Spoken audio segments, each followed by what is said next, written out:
পরিচালনাও করেছো, তো কিভাবে পরিচালক হয়ে উঠলে তুমি? না, এটা আমার এটা তো একদিনে তো হয়নি। এটা একদিন হঠাৎ আমার মনে হয়েছিল, যখন আমরা লকডাউনে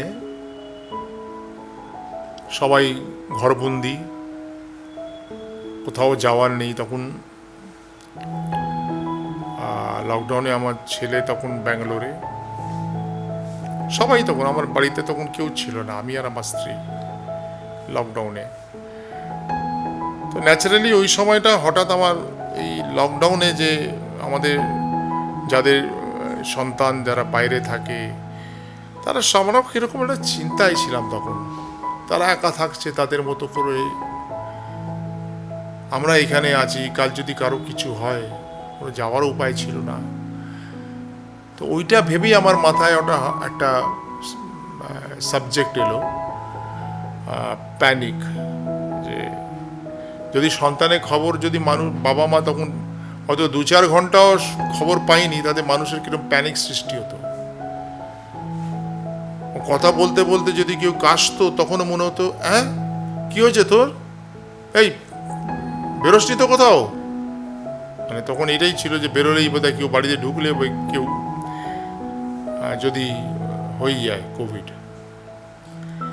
ওই সব মাথায় একটা আমার এলো যে প্যানিক বলে এটা রয়েছে ইউটিউবে। প্যানিক অনেক সিনেমা আছে প্যানিক, কিন্তু প্যানিক বাই জয় বাদলানি দিতে হবে, পেয়ে যাবে ইউটিউবে। ওই একাই আমি ক্যামেরা পজিশন করে, ক্যামেরা আমার স্ত্রী তখন হেল্প করতো, অন করতে, কাট করতে, পজিশন করা, সব কিছু। এটা একটা গল্প বানিয়ে ফেললাম, মানে ওটা একটা ছুতো পেলাম আর কি, লকডাউনটা সাবজেক্ট করে ফেললাম মোবাইলে। আমার বন্ধু এডিটার তাপস চক্রবর্তী, ও মোবাইলেই বসে বসে পাঠাতাম, ও এডিট করে পুরো রেডি করে দিল। আর একজন ছিল আমাদের পল্লব, সেও ওখান থেকে পাঠিয়ে দিল মিউজিক করে মোবাইল। সবাই ঘরের মধ্যেই কাজ করছে। হ্যাঁ, তারপরে একটা লকডাউন যে শেষ হয়েছে, আমার মাথায় অনেকদিন ধরে একটা মানে সাবজেক্ট ছিল, শর্ট ফিল্ম করব, লিফট বলে, লিফট বাই জয় বদলানি দিলে আসবে, এটা ইউটিউবে রয়েছে। আর এটাও মানে লকডাউন শেষ হয়েছে, এটা এক রাতে রাস্তার গল্প। সিঙ্গুরে গিয়ে শুটিং করেছি আমরা। আর আমার সাথে যে অভিনয় করেছে যে ছেলেটি, ও বম্বেতে থাকতো তখন, তখন ফ্লাইট শুরু হয়েছে। ওকে বললাম আমি এরকম শুরু করছি, বলে দাদা আমাকে একটা রোল দাও, আমার একটা কাজ দাও। আমি বললাম ভাই তুই আসতে পারবি তো আয়, চলে আয়, তা তোকেই দেবো। তো বল আমি আসছি। ও ফ্লাইটে করে চলে এলো কাজটা করার জন্য, কোনো টাকা পয়সা নেই, কিছু নেই, শুধু আমার সাথে কাজ করবে বলে চলে এসছে। আমরা ছবিটা শ্যুট করলাম। আমার ডিওপি ছিলেন অরিন্দম ভট্টাচার্য, এটাও প্রায় মোবাইলে শ্যুট করা। এটা লিফট বই জয় বদলানি যদি দেওয়া হয় ইউটিউবে রয়েছে। আর একটা হচ্ছে মুক্তি, যেটা মানে ভীষণ সেন্সিটিভ সাবজেক্ট, আমার খুবই মনের কাছের সাবজেক্ট। এটা আমি খুব নিজে, এটার আমার এক্সপিরিয়েন্স রয়েছে। আমার বাবা যখন অসুস্থ ছিলেন, তখন আমি দেখেছি যে বাড়িতে একজন অসুস্থ হলে মানে পুরো ফ্যামিলিটা কীরকম তছনছ হয়ে যায়, সব কিছু কীরকম হয়ে যায় সবাই, মানে একটা মানুষকে নিয়েই সবাই তখন কীরকম মানে ভুগছেন উনি, আর আমরা দেখতাম আর কাঁদতাম, এইরকম অবস্থা, এত কষ্ট। তাই হঠাৎ ওইতে অবস্থাতে আমার মনে একটা সাবজেক্ট এসেছিল, যেটার আমরা তখন বলতাম যে বাবা মুক্তি পেলে খুব ভালো হয়, বাবা আমি কষ্ট পাচ্ছি, এবার ঠাকুর আমাকে মুক্তি দাও। তো আমার ছবির নাম হচ্ছে মুক্তি, মুক্তি বাই জয় বদলানি। ওটা হিন্দিতে করলাম, কারণ এটা ইউনিভার্সাল সাবজেক্ট। এটা শুধু আমাদের বেঙ্গলের বা উড়িষ্যার বা বিহারের নয়। এটা বাড়িতে কারোর বাড়িতে কেউ বড় বা বয়োজ্যেষ্ঠ কারো কেউ অসুস্থ হলে সে বাড়ির কি অবস্থা হয়, মানে দেখার লোক থেকে শুরু করে সব কিছু, সবাই নিজের কাজে ব্যস্ত। আজকের দিনে মানুষের ব্যস্ততম একটা সময়ের মধ্যে দিয়ে যাচ্ছে, তাদের মানে ওই সময় কে দেখাশোনাটা করবে, এটা একটা বড় একটা সাবজেক্ট। এটা নিয়ে মানুষ কীরকম স্বার্থপর হয়ে যায় ওই সময়টা, এই কিছু মানুষের স্বার্থের, কিছু মানুষের।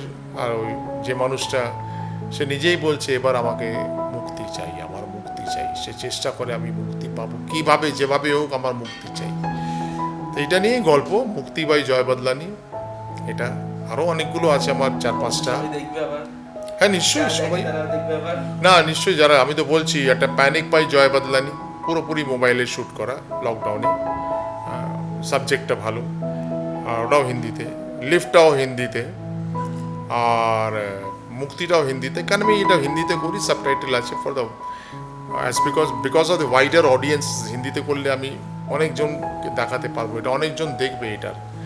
হ্যাঁ, কিন্তু কোনো কারণে আমি পাবলিসিটি সেভাবে করতে পারি না, আমার হয় না। আমি ওই রোজ ছাড়বো রোজ। আর আমার ফেসবুকেও যে বন্ধু বান্ধব রয়েছে, ইনস্টাগ্রামে, তাদের পাঠালেও তারা দেখে না। তারা প্রথমটা দেখে ফাস্ট ফরওয়ার্ড করে ওরা কিছু পাঠাও, তারা ছবি দেখতে চায় না। মানুষ ফেসবুকে আসে শুধু ওই খালি ছবি দেখবে, এই লাইক করবে, কমেন্ট করবে, চলে যাবে। তাদের কোনো ভালো পোস্ট করলে কিন্তু অনেকে ভালো ভালো পোস্ট করছে আজকের দিনে, আমি দেখছি অনেক মানুষের ব্যাপারে লিখছে, অনেক কিছু লিখছে, কেউ পড়ে না। আমি তো দেখেছি, আমি অনেকবার এবার পোস্ট করা বন্ধ করে দিচ্ছি আমি, কিন্তু মানুষ দেখছি ওদের কোনো অ্যাকচুয়াল মানে ওই যেটা বলে না, মানে অ্যাটেনশন স্প্যানটা ভীষণ কমে গেছে রিল দেখে দেখে। ও সারাক্ষণ যারা রিল দেখে না তাদের অ্যাটেনশন নেই, সেই জন্য অভিনেতাদের যারা নতুন আছে, নতুন প্রজন্ম আসছে যারা অভিনয় করতে, তাদের অ্যাটেনশন স্প্যানটা নেই, ফোকাস নেই, কনসেন্ট্রেশনটা নেই। অনেকে নতুন ছেলেমেয়ে যারা থিয়েটার থেকে আসছে তারা দারুণ অভিনয় করছে, অনেকে হয়তো আনকোরা আসছে, সুযোগ পাচ্ছে, ভালো অভিনয় করছে, তাদের মধ্যে সেই ব্যাপারটা রয়েছে যেটা আমাকে সবাই বলতো তোর মধ্যে রয়েছে, তাদের মধ্যে সেই ব্যাপারটা রয়েছে। সবার মধ্যে তো থাকে না, ভীষণ কেমন যেন সবাই মানে উড়ে বেড়াচ্ছে, মনে হচ্ছে যেন হয়ে যাবে। এটা হয়ে যাওয়ার ব্যাপার নয়, কিন্তু হয়ে যাওয়ার ব্যাপার হলে লিজেন্ড হয় না মানুষে। আজকে আজকে যারা লেজেন্ডারি অভিনেতা যারা আজকে একদিনে হয়নি তারা। আজকে আমি যদি হিন্দির কিছু আমাদের এখানকার অভিনেতাদের কথা বলি, খরাজ মুখার্জি, আমাদের এখানকার অভিনেতার যদি কথা বলি এখন, অনির্বাণ চক্রবর্তী, আর অনেকে, দীপঙ্কর দে, আমাদের টিটোদা, আর আমাদের অরুণ ব্যানার্জি, আমাদের আগে ছিলেন হারাধন স্যার, হারাধন বন্দ্যোপাধ্যায়, এরকম কত বড় বড়, শান্তিলাল মুখার্জি, আমাদের কৌশিক গাঙ্গুলি স্যার, কৌশিক গাঙ্গুলি স্যার বলছি কেন ভীষণ ভালো লাগে, বন্ধুস্থানীয় মানুষ আমার, কৌশিক বলেই ডাকি, কিন্তু ওনার কাজের জন্য ওনাকে স্যার বলছি।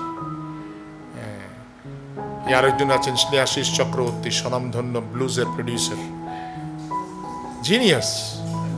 পরপর পরপর পরপর মাথা দিয়ে 5টা চলছে, 5টারই স্ক্রিপ্ট পাঠাচ্ছে, ফাটাফাট পাঠাচ্ছে, হচ্ছে কাজ, কি করে করছেন, একদম multi talented, multi faceted personality.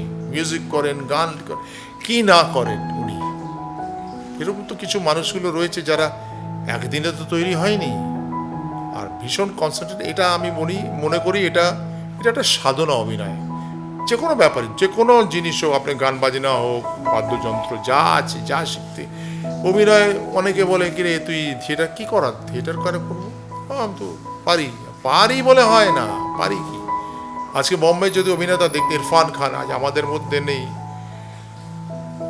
আমাদের মাঝখানে উনি নেই, ইরফান খান, ওনাকে অভিনয়ের গড আমার কাছে। উনি মানে ভাবা যায় না যে কি কোন জায়গার নিয়ে গেছিলেন অভিনয়টাকে। আজকে হয়তো উনি যদি বেঁচে থাকতেন না, মানে অন্য কিছু করে দেখাতেন, হয়তো ম্যাজিক করতেন উনি। মনোজ বাজপেয়ী, পঙ্কজ ত্রিপাঠী, নওয়াজউদ্দিন সিদ্দিকী, এরা সবাই এনএসডি। ওরা এনএসডি থেকে আসার পরও ওদেরই ইন্টারভিউতে ওরা বলেছে যে আমরা ফিল্ম অ্যাক্টিংটা শিখেছি, এসে আমরা জানলাম যে ফিল্ম অ্যাক্টিং কেন আমাদের থিয়েটারে অভিনয়টা চলে না এখানে। সে মানুষের একটা নাম যাকে বলে না অ্যাডাপ্টেবিলিটি, সেটা বাংলায় কি ওয়ার্ড আছে, অ্যাডাপ্টেবিলিটি, মানিয়ে নেওয়া।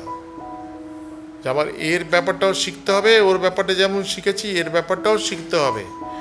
তো এইভাবেই অ্যাটেনশন স্প্যানটা কমে গেছে। তো আমি বলবো যারা এটা দেখছেন, একবার গিয়ে আমার শর্ট ফিল্মগুলো যদি দেখে ভালো লাগলে ভালো বলবেন, খারাপ লাগলে বলবেন না এর জন্য খারাপ লেগেছে। না জানতে পারলে আমি পরের ছবিগুলোতে শোধরাবো কী করে নিজেকে, তাই না?